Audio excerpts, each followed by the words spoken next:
మా ఊర్లో ఒక్కడే ఉండే ఫస్ట్ ఇప్పుడు చూసే వరకు వాళ్ళ 5 దుకాణాలు అయినాయి, ఎట్లకెళ్ళి వచ్చినాయి. వాళ్ళు దీనికి చెప్తున్న నెపం ఏంటంటే మేము పొద్దుగాలు లేస్తే మేము 6 గంటలకు లేచేట వాళ్ళు కష్టపడతారట, మీ వాళ్ళు 1000-2000 దొరకంగానే తాగి పంటరు అని చెప్తున్నాడు. అంటే మీతో డిబేట్ లోనే కదా జీ తెలుగు డిబేట్ లో మీతో అంటున్నది తెలంగాణ వాళ్ళు తాగి పడుకుంటారని.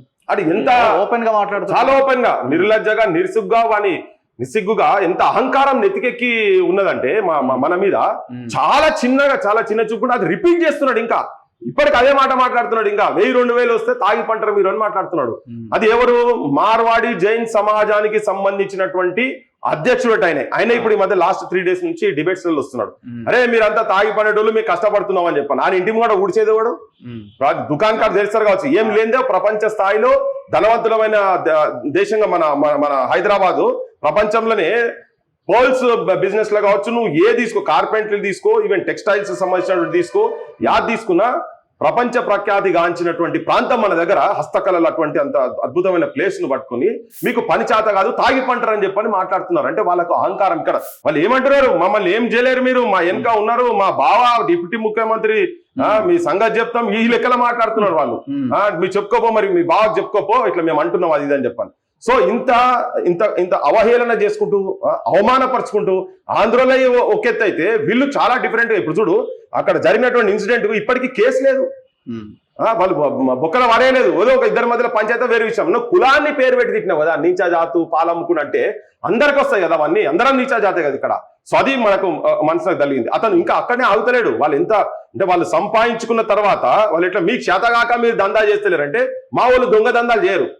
దొంగ దందాలు చేస్తేనే అట్లా పైసలు సంపాదించుకుంటారు. ఇప్పుడు ఆమన్గల్ అంశం ఉంది. ఆమన్గల్ కావచ్చు, కొల్లాపూర్ కావచ్చు, సిరిసిల్ల కావచ్చు, జనగాం కావచ్చు, చాలా మంది మాట్లాడుతున్నారు. మైబాద్ కావచ్చు, ఈవెన్ దిల్షనర్ వర్తకులు కూడా వాళ్ళైతే రోడ్ల మీదకి వచ్చారు కదా బ్యానర్ వర్తకులు, వాళ్ళైతే డైరెక్ట్ గో బ్యాక్ అంటున్నారు వాళ్ళు.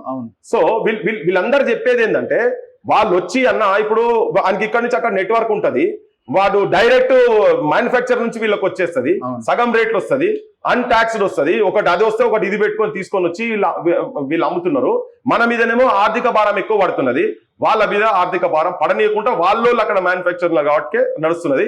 ఇంకోటి స్టిక్కరింగ్స్ దాంతో ఒకటి జరుగుతున్నది. ఇంకోటి ఇక్కడ కూడా వాళ్ళు బిల్లు ఇయ్యరు కాబట్టి వాళ్ళు మనోళ్ళు 50 ఏళ్ళలో సంపాదించలేని పైసలు వాళ్ళు 5-10 ఏళ్ళలో సంపాదించారు. ఇంకొకటి షాప్స్ విస్తరిస్తున్నారు కదా వాళ్ళు బాగా. ఇప్పుడు గ్రామాలు, మండలాలు, చిన్న మేజర్ విలేజ్ ఉంటే అక్కడ ఒక షాప్ వచ్చేస్తుంది ఆటోమేటిక్. పోతున్నారు పోయి వాళ్ళు ఎట్లా అంటే ఫస్ట్ సర్వే చేసుకుంటారు మొత్తం పోయి ఇక్కడ ఏ బిజినెస్ అయితే నడుస్తుంది, ఏమైతే ఏందని.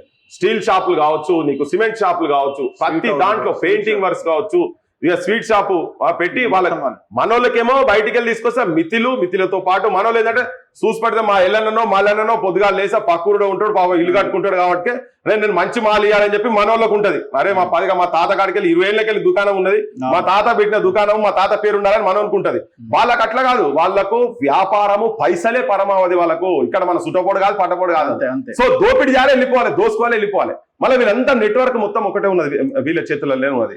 వచ్చాక ఇప్పుడు తెలంగాణలో జరగాల్సిన పరిస్థితి ఏంటంటే, పక్కా మన వ్యాపారస్తులను ఇక్కడ మనకున్నటువంటి వైశ్యులు, మన కోమటలను మనం కాపాడుకోవాలి, మన పద్మశాలను కాపాడుకోవాలి, మన విశ్వకర్మలను మనం కాపాడుకోవాలి, ఈ వృత్తులను కాపాడుకోవాలి. మన కళ్ళ ముంగట మన జీవన విధానంతో మమేకమై వాళ్ళు కూడా వచ్చారు కాబట్టి ఆ వృత్తులను కాపాడుకోవాల్సిన పరిస్థితి ఉన్నది.